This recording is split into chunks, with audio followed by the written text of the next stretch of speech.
Good evening, everyone. Thank you so much for joining us. Good morning for people watching us from the eastern part of US and Canada. Thank you so much for joining us. Actually, it's 3 p.m. in Bloomington, Indiana, in US. It's 9 p.m. here in Tunis from Tunisia, North Africa.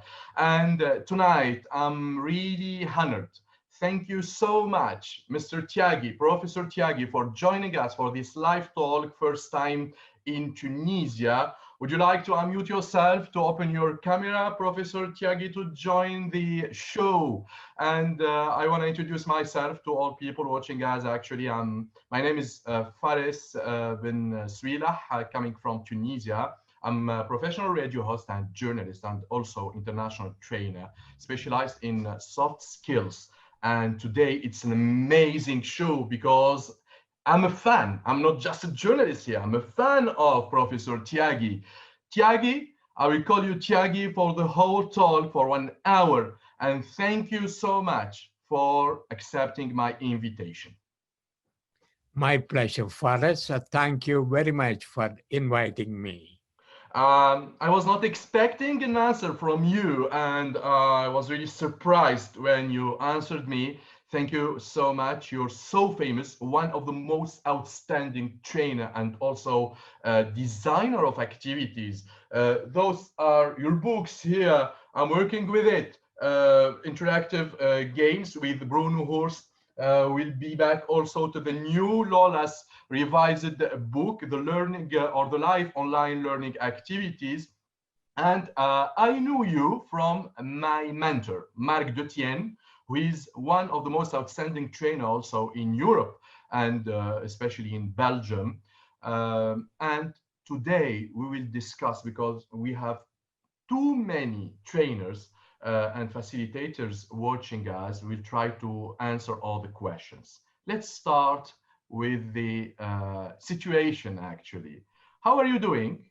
And how it's going on in US? You have the election yesterday, and also we have confinement, let's say, or a special situation of the new normal. How are you?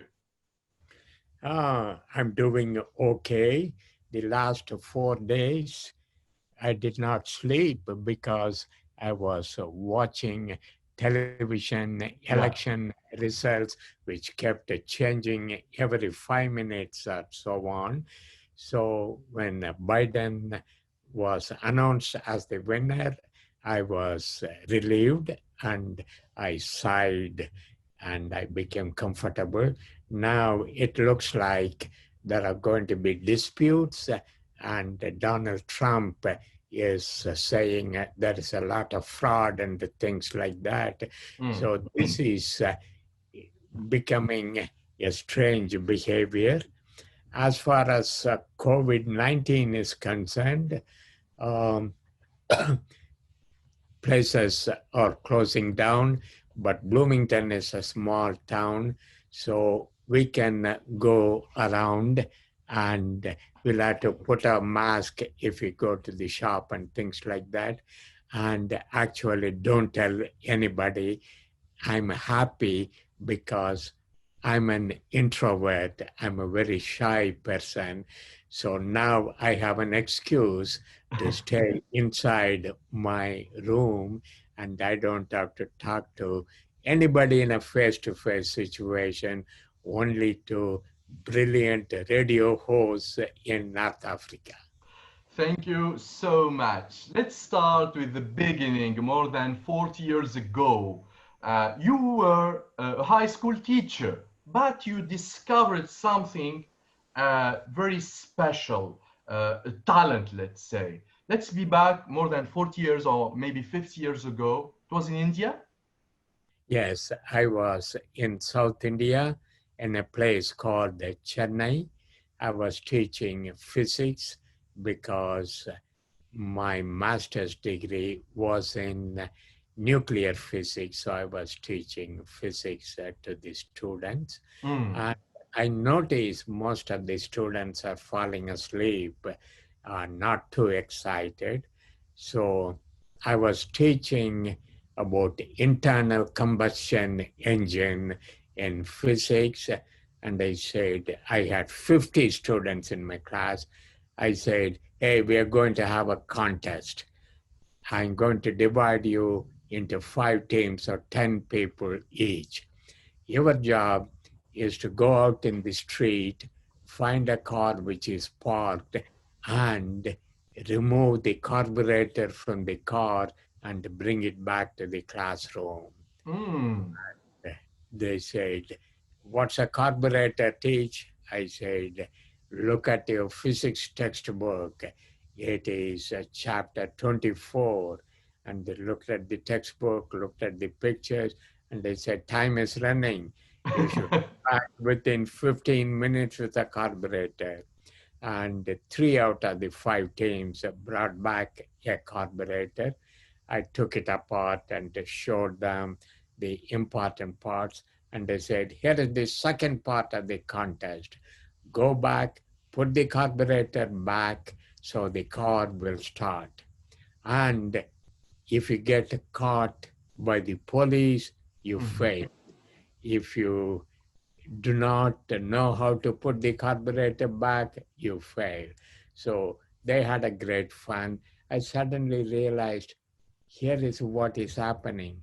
People who are usually bored, the Well, bored students, yeah. are absolutely alive and they excited. So I thought that that is what I should be doing, and I started doing more and more contests and activities and games. And my philosophy is on your T-shirt. I Ah, told them, don't talk, do the thing. Don't talk about the physics, do physics. Don't talk about how a motor car works. Go take it apart. yeah, and it's all it's for all the trainers watching us actually. Don't talk, just act, and make people acting during the training, which is very important. So you discovered this by chance, let's say? Yes, I discovered by sheer boredom, putting people to sleep, and I said, I got to do something about it. Yeah. You're calling yourself the mad scientist. Do we have to be mad to practice and to make people playing during a training of facilitation? No, you got to be very smart, but sometimes it helps for you to design a game. There's a Mm. difference between designing a game and conducting a game. Most game designers I found are slightly psychotic, Mm. and they don't think in a linear step-by-step fashion, and they keep thinking in in a very creative frame of mind. So if you want to design a good game, then you will have to think outside the box.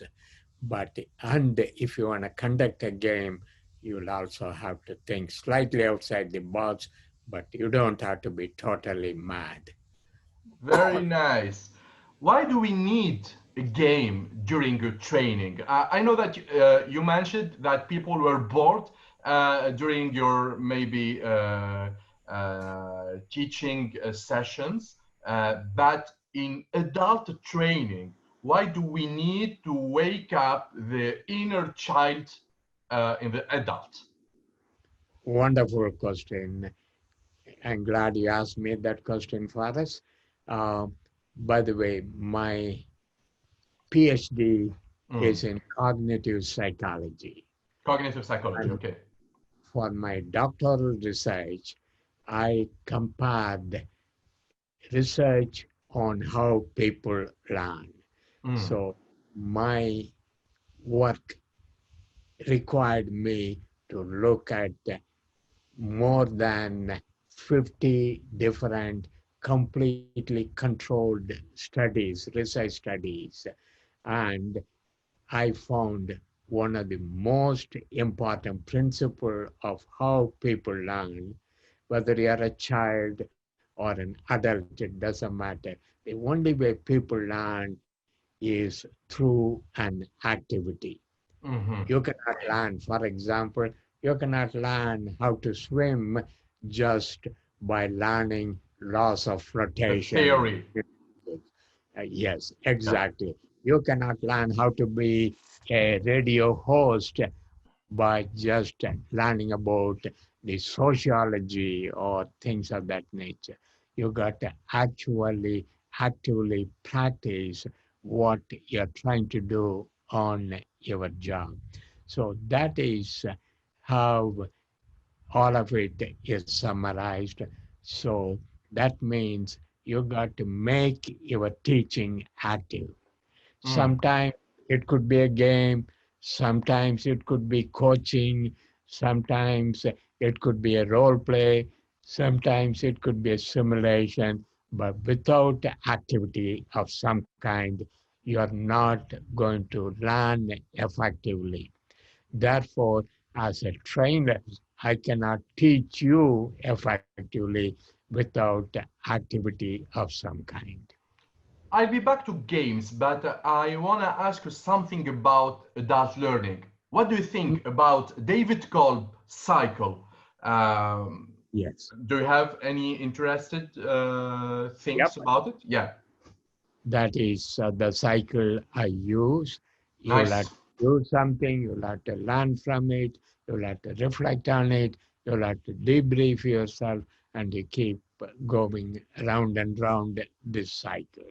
Mhm. And yes, that is how people truly learn. Learning is a cyclical process. Very good. And the game and exercises, activities are powerful tools for trainers and facilitators to integrate the cycle of learning, which is very, Yeah. very important. A lot of people don't believe on that cycle. Even some trainers, let's say in the French-speaking world, they are not really focused on that. They are more really focused on delivering theory, and after Ah, that, we'll practice it directly. And you had the experience in France and Belgium, as I saw in your website. So, how were reacting or the reaction of people during your sessions there? ha. Let me tell you an interesting anecdote. Mm, Can you hold up the Bruno's book? yeah, Can you show? Can you see it for a minute? yeah, Okay, this is something Bruno translated my English book, yeah. and the French book sold 10 times as many copies as my English. So I'm wrong, lah. I'm wrong here. Yes, maybe you're wrong. Maybe you know only the boring Yeah. French trainers and in Belgium. And Bruno also taught in Cambodia, in Reunion, Yeah. in various other places. And so very often people jump to conclusions and say, hey, French people don't like games. And that is another common misconception. German people don't like games. And you know what I'm doing Monday and Tuesday? Mm. I'm doing 8 hour long online workshops on how to use training games for a group of people in Germany. So, Yeah. just to emphasize it, here is an interesting finding. One important thing which is universal about human beings, whether they are from Tunisia or from Seattle or from Timbuktu, it doesn't matter. Universal thing about human beings is they all play games. Human beings are labeled as Homo sapiens. That is our species. Yeah. That means we are a playing species. So everybody plays games because that is how people learn. By the way, everything you now know, you learned 50% of the language, the interactive style, things of that nature by the time you were 3 years old, Fares. Mm. So children learn very, very rapidly. It is a steep learning curve. Yeah. Once we start sending them to school, it flattens out. They stop learning fast. And school That is is the boring. And school is boring. yeah, And actually, I'm exactly. observing what you told me here because, yeah, I'm living the same experience with my daughter, Good. 1 year and 3 months. So it's an amazing experience to see how children are growing up and also learning. We have some questions. I'll be back to the questions, but you answered me why do we need games? But what's a game for training? Okay. You want a boring lecture or you want me to make it active? I, I can give you. I want it active. I'm an active person, so yeah, I would Oh, like to. good. Yeah. Okay. So you tell me what makes a game. Obviously, you have played a game. Obviously, every human being plays a game. So if I were to ask you, Mm-hmm. this is the Socratic method. Mm-hmm. If I were to put you in a tight bind and say, Fathers, you tell me what makes a game because you have played a game and your daughter plays games. So what makes a game? For me, um, Yeah. I think the experience and to practice the game it's very very important. Okay. So it is the experience, Yeah. it is the active part. That is what makes Doing something with hands or doing moving. something. Yeah. Exactly. Not just thinking, doing something. Yeah. So Learning by doing. let me give you the official definition of a game. Yeah. Even though all languages have the word game, they have great difficulty in coming up with a definition of a game. So there are game theories, game scientists who have been trying to define a game. There are four important things. Number Okay. one, all games have conflict. All games have conflict. Yeah, you want to do something, but something is stopping from you. For Okay. example, it could be the soccer game, it could be football. Your goal is to put your ball in the opposite goal, Yeah. but the other 11 players are trying to stop you from doing that. There are So that obstacles. is conflict. And the conflict does not always have to be competition. For example, we are right now playing a game. Our conflict is we have exactly 1 hour for us to share useful information. Yeah. The conflict is between my ability to explain and the available time. So that is first requirement for a game. Second requirement for a game, all games have rules in them. This is the Mhm. control element. You cannot have a game unless there are rules. For example, in playing football, the rule is you cannot carry the ball and run to the opposite goal. You Yeah. cannot touch the ball with your hand. So that is a rule. And one of these rules, which is the third part of a game, one of these rules says, how does a game come to an end? How does a football game come to an end? 90 It comes minutes. to an end when you have 20 minutes, 30 minutes, 40 Mm. minutes, whatever time it is.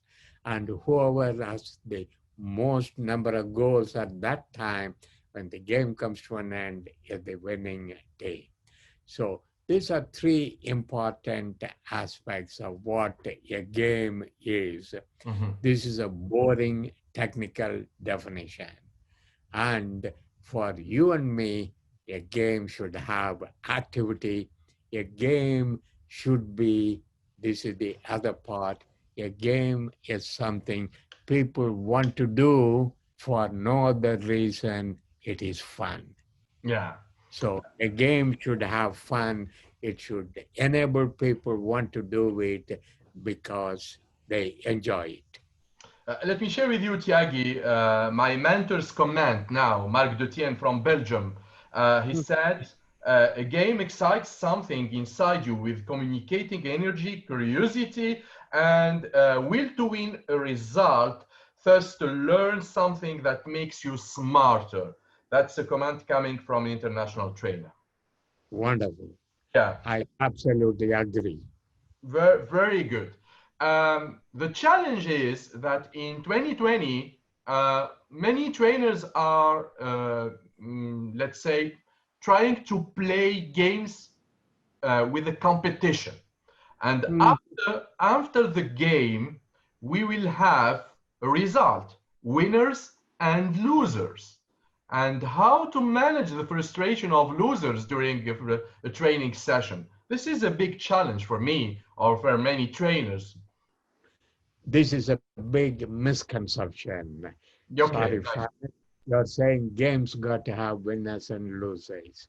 yeah, And I'm suggesting there are many games where you don't need a winner or a loser. very You good. could be playing against yourself. I Mm, could be playing against my previous number of goals. mm, Or I could take a tennis racket and a ball and keep hitting against the wall. If you look how children play games, mm-hmm. they're not competing with each other. They're playing games out of curiosity. They're playing games because they want to do it intrinsically. So there are many games, we call them cooperative games, Mm-hmm. where people don't have to win or lose. They're called non-zero sum games. A zero sum game, as you know, is a game where if somebody wins, somebody has to lose. That is not necessary at all. Everybody can win. We teach in your coaching class, you teach people, everybody can win. Negotiation, coaching, all people can win, which is absolutely true. So one of the things I do is I tell people we are going to play a game. This is how we are keeping score, because I want them to take it seriously. At the end of the game, I tell them who won. Who won in terms of number of goals? Mm. Let's look at another aspect. Who won in terms of collaborative teamwork play? Hey, that is another way of winning. Who won in terms of following the rules? And there are many games I play, and I have people redefine what exactly is winning. And I tell them, you can define winning. But the most important winning to me is who learned the most, who became smarter as a result of playing the game. I asked that question to get this answer, to explain more and to clarify concepts for the trainers. Munjaya said, I appreciate your definition of game and the link to the objective, rules, and fun. We play games to reframe our reality in a very creative way. Amin said, he's a trainer too. The winning is the it is a personal or the team learning in the end of the game session. That's amazing. The big challenge is conducting the game because we can bought your books and it's very well explained. We have everything, all the instructions, etc. Is it affordable for any trainer?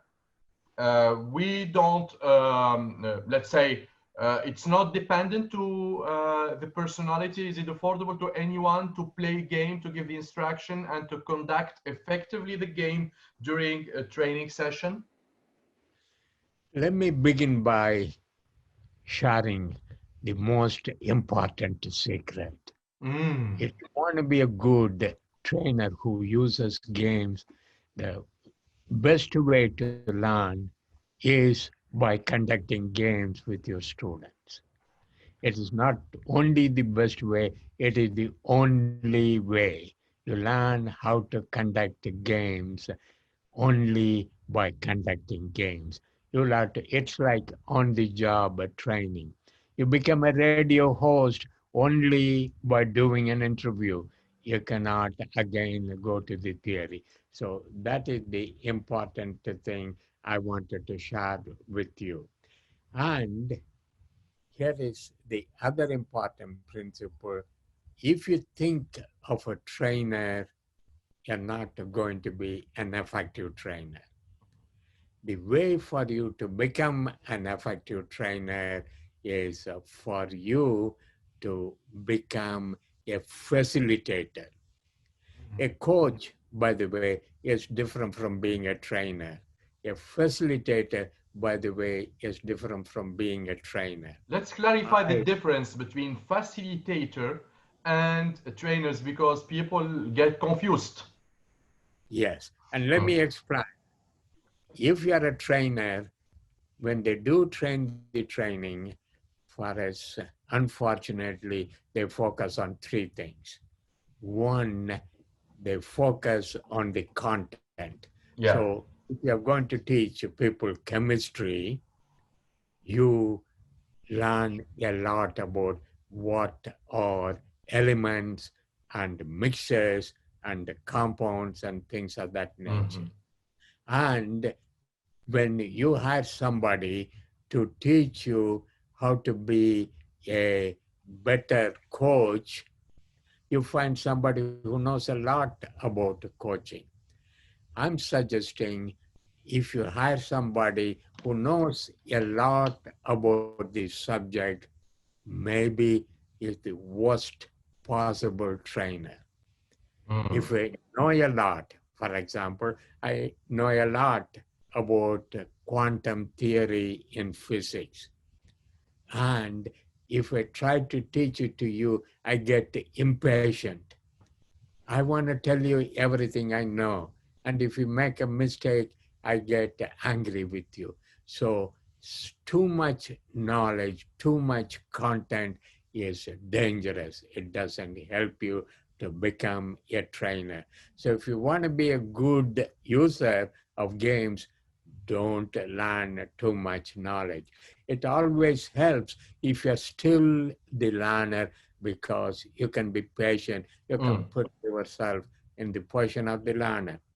The second thing people teach in Train the Trainer is presentation skills. Yeah. How you should talk, how you should face the audience, how you should hold the felt pen, how that is not what you should be doing.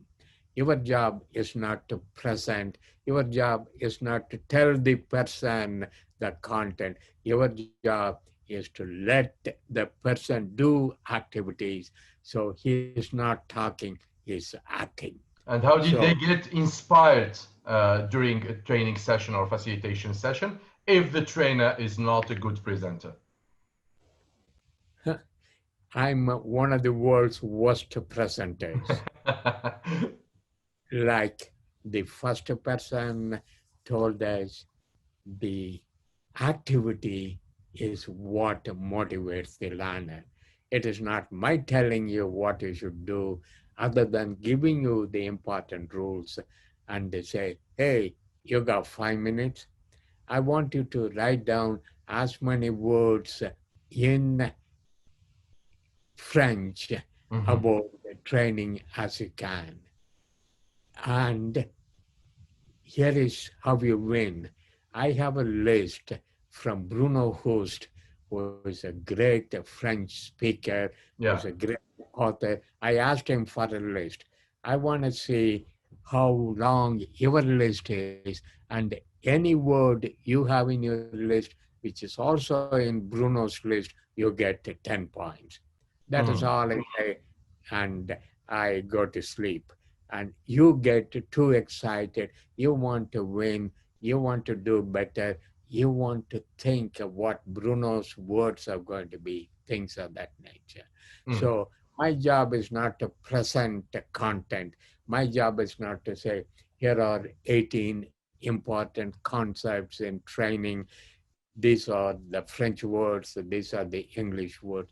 My job is to let you think what are the aspects of training. Yeah. And so everything is facilitating. That means I make you learn because you find it intrinsically motivating. You find it motivating, and I motivate you, and you keep on playing. Yeah, if you don't mind, I don't agree with the part of what you said Mhm. because the challenge, I have a few friends and in training, and they have a big challenge to give instructions. So the game or the exercise or the activity uh, gone wrong, and that's a big challenge. So if I'm not able to present well the instructions, I'm not talking about the content, I'm talking about the exercise content, let's say, or instructions. It's not really I think it's a skill also for a trainer or facilitator. Maybe it is a skill, but that's a skill you can acquire, you can learn, and the Okay, way you learn is by conducting games with all kinds of people. very good. um, how do we choose the right game for the right culture for the right group? There are three aspects you use in choosing the game. One is what is your training objective? Mhm. Let's assume you want to teach something to somebody and they want to use a game. Mhm. Give me a topic, give me a subject you want to teach. Leadership, or yeah, it's a big topic, but let's say Sounds good. situational leadership or something like that. Okay, Mhm. situational leadership. So that is the topic you want to teach. Okay. So I tell myself, what is my goal? My goal is to teach situational leadership. What does that mean? I want to teach, I want to behave as a leader depending on which of the four situations Yeah. people are located. Yeah. And I choose a game to make sure it suits the goal I have. So if the game says, okay, let us build a bridge using paper and scotch tape, that is not what I want because that is not directly related to the goal. I want the students to be able to differentiate between The which four of levels. Oh, four levels you are ready. And how do I do that? I yeah. make sure my game has scenarios, has information, and part of the game is I'm going to describe a team of people who are newcomers, and I'm trying to teach them how to do construction work. And so, which of the four quadrants does it belong? I give minimum information and I give them tens, hundreds of different situations. Hmm. How they decide is it level one, level two, level three, or level four. So that is a match between the game and my goal. And the second thing I want to choose is this a flexible game? Mm. Meaning, What means? uh, can I play this game in 5 minutes? Mm. Can I play the game? Can it take 2 hours to play the game? Can I stretch the game? Can I compress the game? Can I play the game with 5 students? Can I play the game with 200 students? Can I play the game with only one person as if it is a coaching session? So this is the flexibility. Can I change the time requirement? Can I change the number of participants? Some games you got to have only one game, one way to play it. you need to have exactly 30 minutes. You need to have 5 students. If you have 6 students, you'll have to kill one of them. And so some games are restricted. And so you got to have a flexible game. And you got to have effective instructions. So you should be able to take the instruction and give it to the students in your own way. And you want to have a friendly game. You don't want to have so much competition that people want to kill each other. You don't want no competition at all because people get bored. So these are some of the criteria I use in selecting the game. Does it depend on the game? Then the next thing I do is I look at my participants and say, ah, these are all engineers. They need rules which are precise and clear.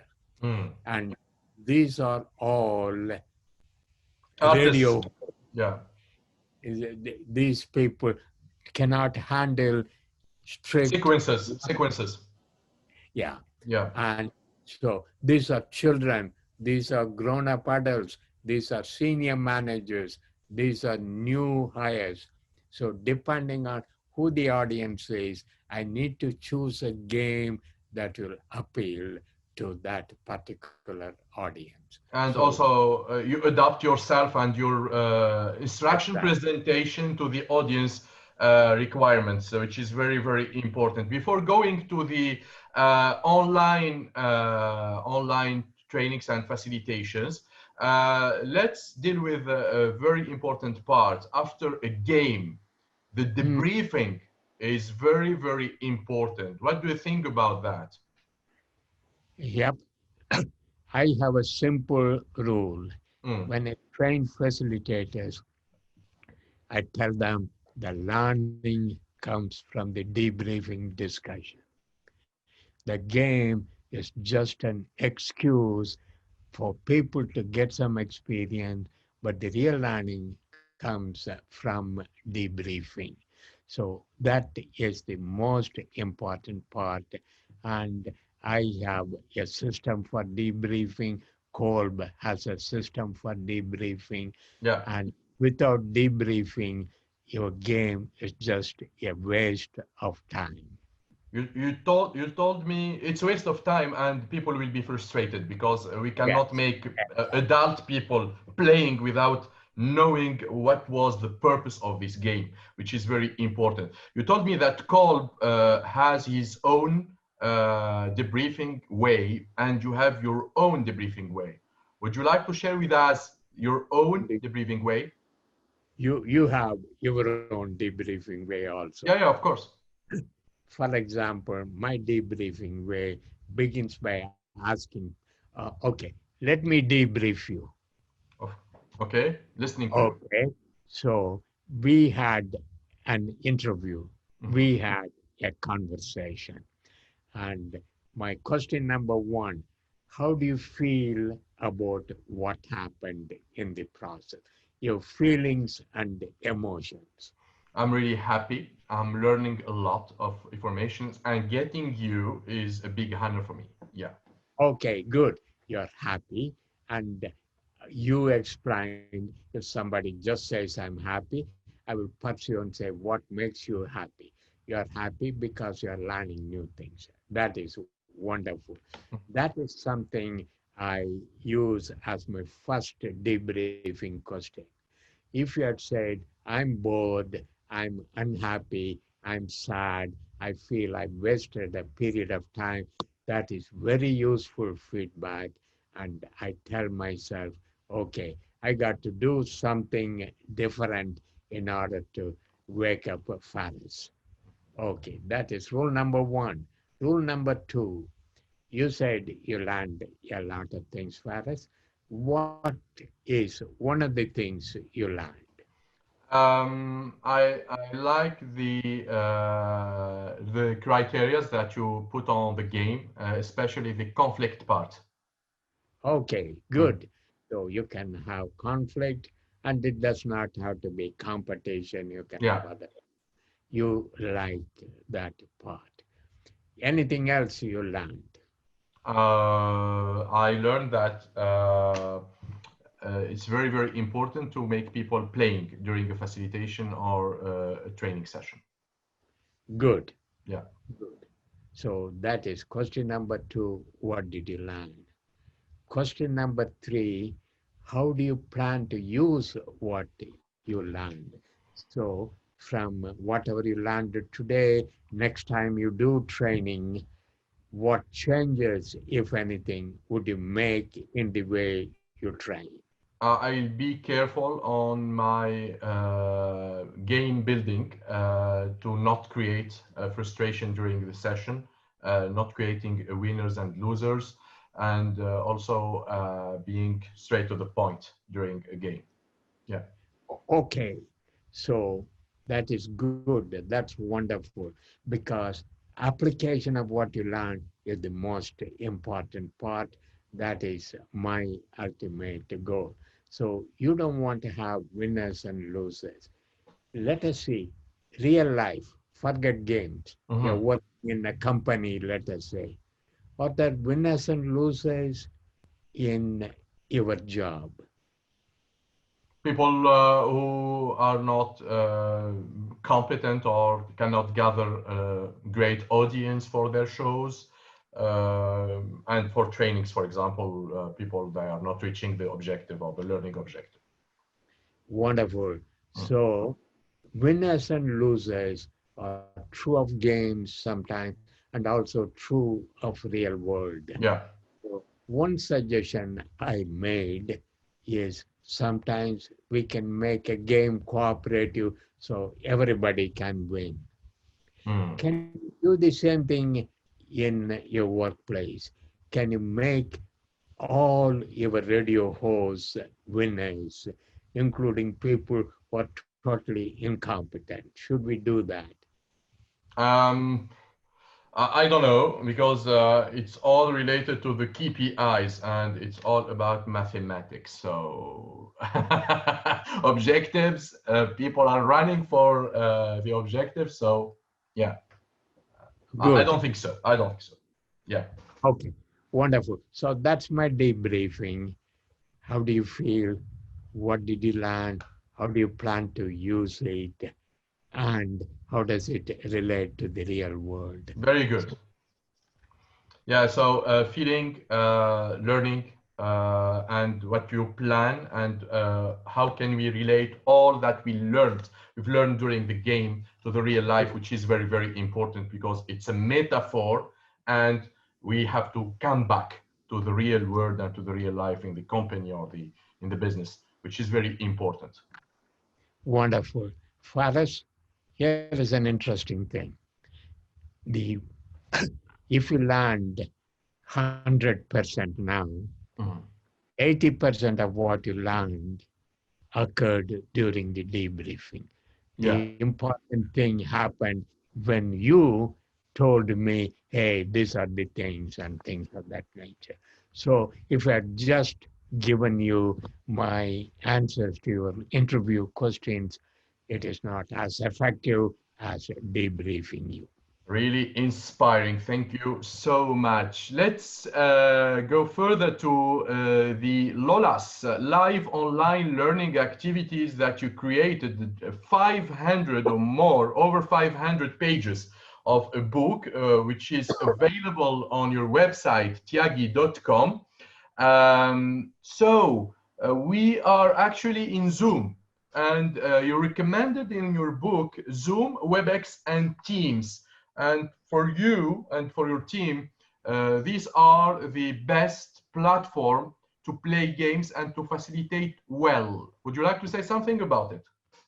I don't want to say these are the best platforms, but these are effective platforms, and you can do any game I play in a classroom situation for us. I can play it in Zoom on a webinar platform, things of that nature. Personally, I prefer playing games in Zoom because I don't have to fly all the way to Tunis because I Yeah, have to get a connection you're welcome probably. at any time, you know. So now this is the miracle. It is a zero travel, and there are people. By the way, I don't know if you just have a T-shirt and no pants at all, so you can dress. That's amazing, yeah. You can dress yourself Yeah. any way you want, and you can do it at whatever time. And tomorrow I'm going to be doing things in Germany. So those are the advantages. But people tell me you cannot play games on an online situation, which is absolutely incorrect. We can play any number of games, and as you say, we have 500 pages.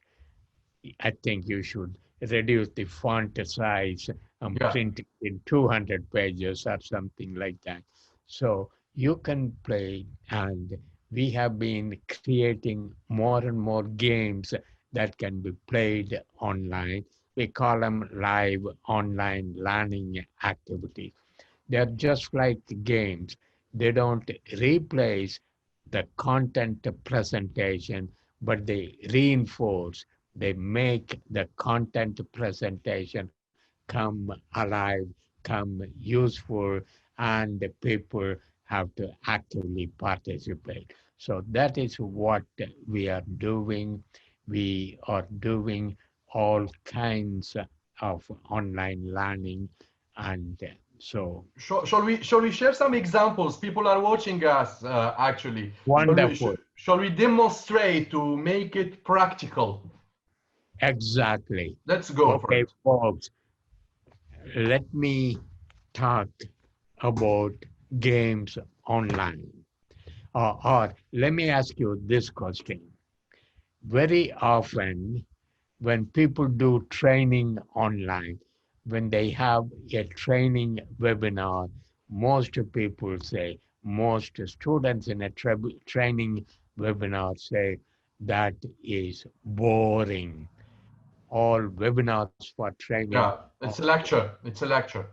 No, don't tell me yet. Here is what I want for you to do. I Yeah. want you Hmm. to tell me what is the reason why games, why webinars become boring. And I want all our listeners to take a piece of paper and write down as many different reasons they want on what makes a game a boring activity. And this is what I'm going to be doing. I have collected information on what makes a webinar a boring activity. Hmm. And if what you write is among the top 5 reasons why webinars are boring, you get a prize. You get a free trip to Tunis. Or to Plimpton. Okay. And you got 60 seconds to do that. So 60 seconds. Okay. So, write as quickly as you can. Everybody can do that. okay, nice. So, top five for what getting you bored during a facilitation session or a webinar. So, here Thiagi asked us for top five reasons, and you have 60 seconds. So, I'm playing the game with you all at the Wonderful. same time, and also I'm moderating the talk, looking also for the questions. I'll be back to the questions later. No games, and this is a big challenge, Tiagi, because when you launch an Don't activity, worry. Stop people, talking. Don't yeah, talk. Just act. Write down. yeah. Okay. Six Oh, seconds later. okay, nice. No interaction. Ba-bum. Games.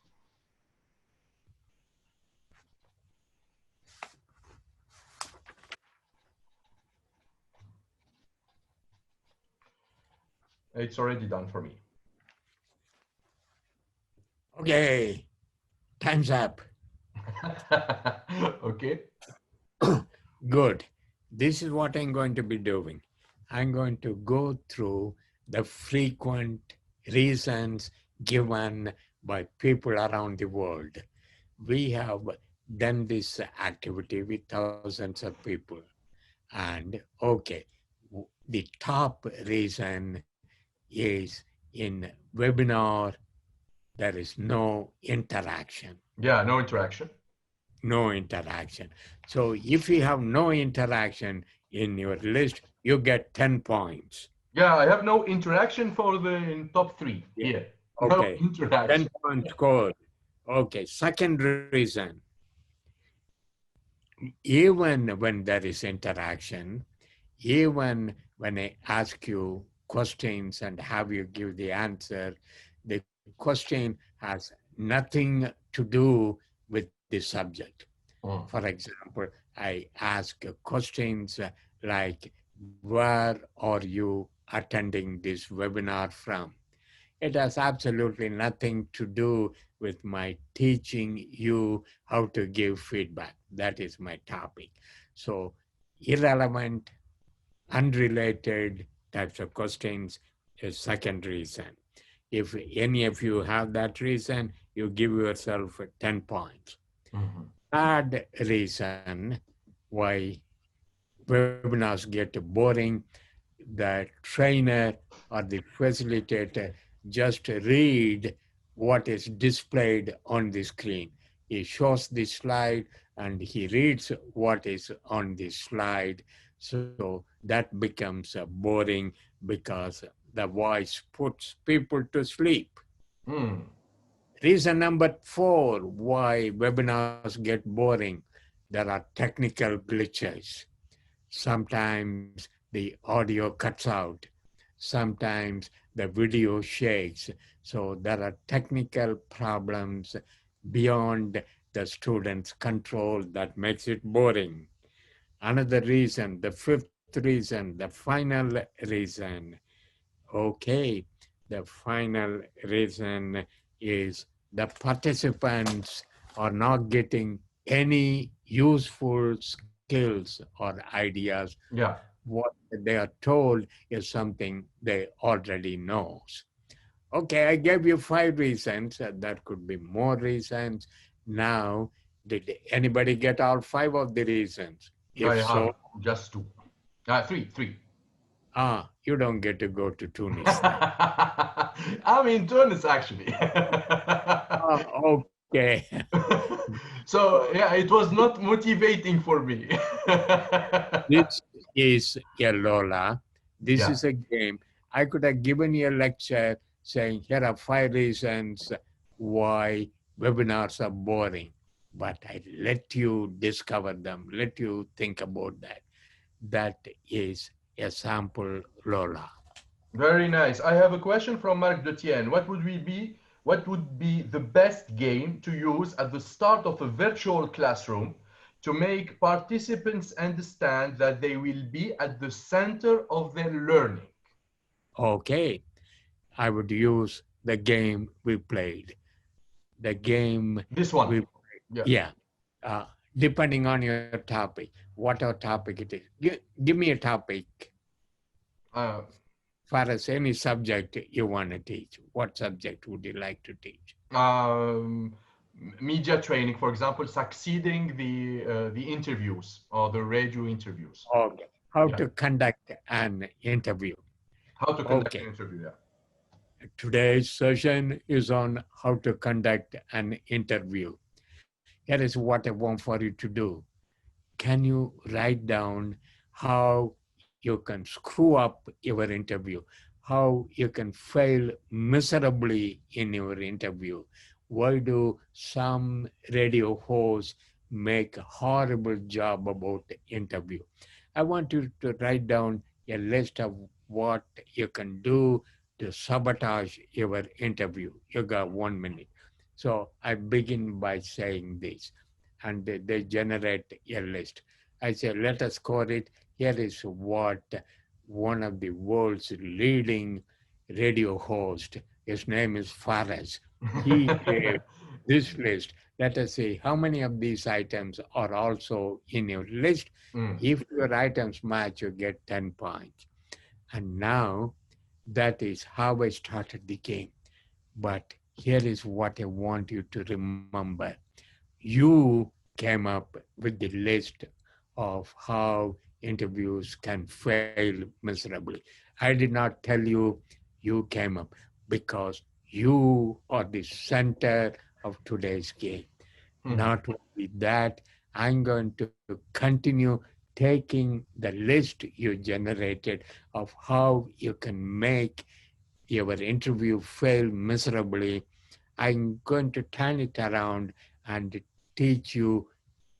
Better yet, we are all going to explore one of the one of the things you gave on how to make the interview fail is you don't listen to the person giving the answers.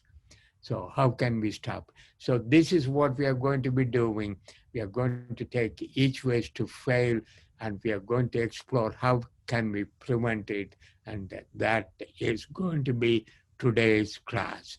And you are going to co-design the class, co-facilitate the class, co-teach the class. You are the most important person. Yeah. Via Zoom or online facilitation sessions, can we do, let's say, physical activity, energizers, etc.? Would you like to suggest something? Wonderful. Okay, here is what I want for you to do. Yeah. Unfortunately, you got the earphone, but I want you to close your eyes. Is there a table in front of you? Yeah. Okay. Can you tap on?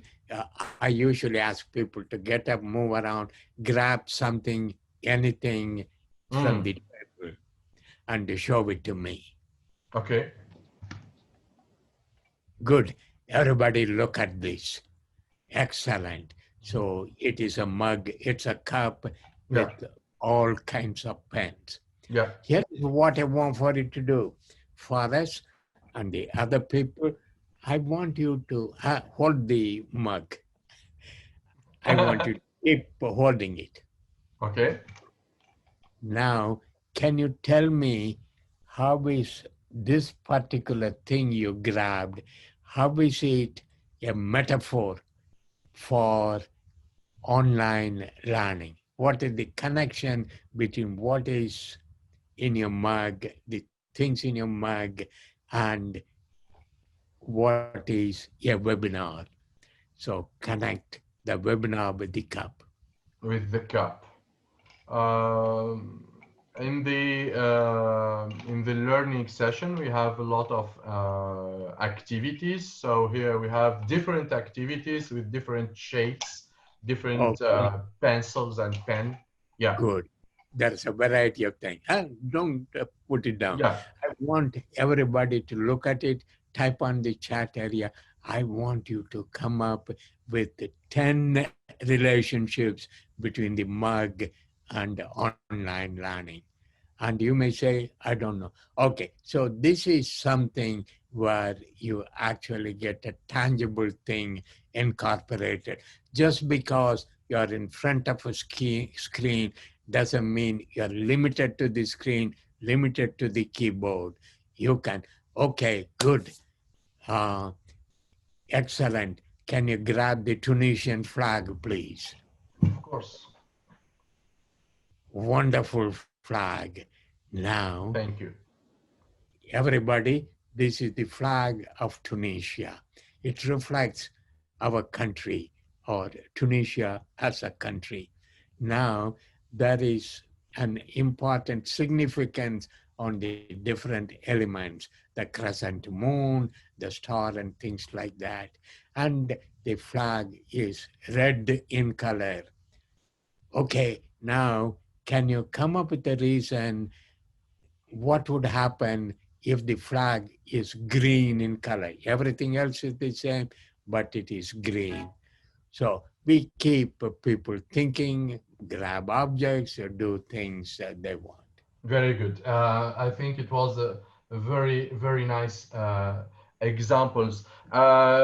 We still have maybe 2 or 3 minutes because I don't want to bother you.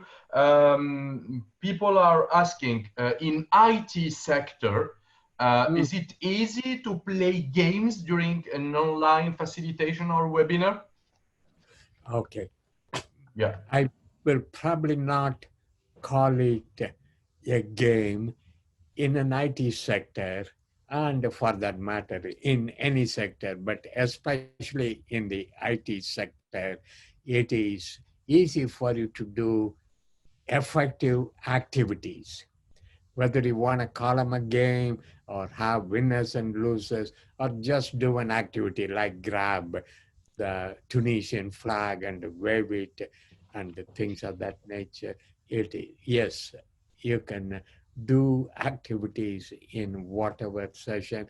IT people have an advantage because they know about computers. It could also be a disadvantage because if you focus on the computer, I cannot give you an activity which involves you grabbing something from the shelf. Do you suggest a digital assistant for the facilitator or a trainer, or we can conduct everything alone? I never conduct anything alone. One of the important principle, you got to have a producer.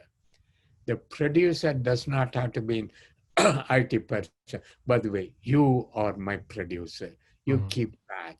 And I never work without a producer. And sometimes my friend Matt conducts a webinar. I'm his producer. My job is to look at the chat area. My job is to make sure the time is kept and things of that nature. So don't do a webinar without a producer. Even if the producer is your daughter, it doesn't matter. You got to have another person take care of some of the mechanical things. Thiago, you know what? I want to get the promise from you to be back on another digital webinar with me because it was really amazing. And I think that we have a lot of topics that we cannot discuss in 1 hour, even storytelling for facilitators and trainers, etc. So I want to thank you so much for offering me this opportunity. I'm happy to see you. I hope to see you one day in in-person training or in-person meeting. Thank you again for all people, for the audience following us. And I would like to give you the floor for to end this facilitation or this great learning webinar. Thank you again, Thiagi. I learned a lot by doing this. This is the wonderful thing about being a facilitator because you learn. And I want to thank you for inviting me, making this possible. Most importantly, the most important people in today are the people watching us. You are important, I'm important, but we can still do the stupid thing, but without the people. So everybody who is online watching this, listening to me, listening to Fares, thank you all very much because without you, there can never be any training. Yeah, it was really outstanding. Thank you so much. And please visit tiagi.com. You can command your books there. All books are in EPUB, in Kindle, and also a PDF version. So we can get it even when you are abroad. Thank you so much again. Have a good afternoon because I think it's 4 p.m. actually in Bloomington. Here, have a good night for everybody and hope to see you soon. Thiagi, I hope to see you again in this facilitation session. Bye bye. Thank you. Bye bye. Thank you. Thank you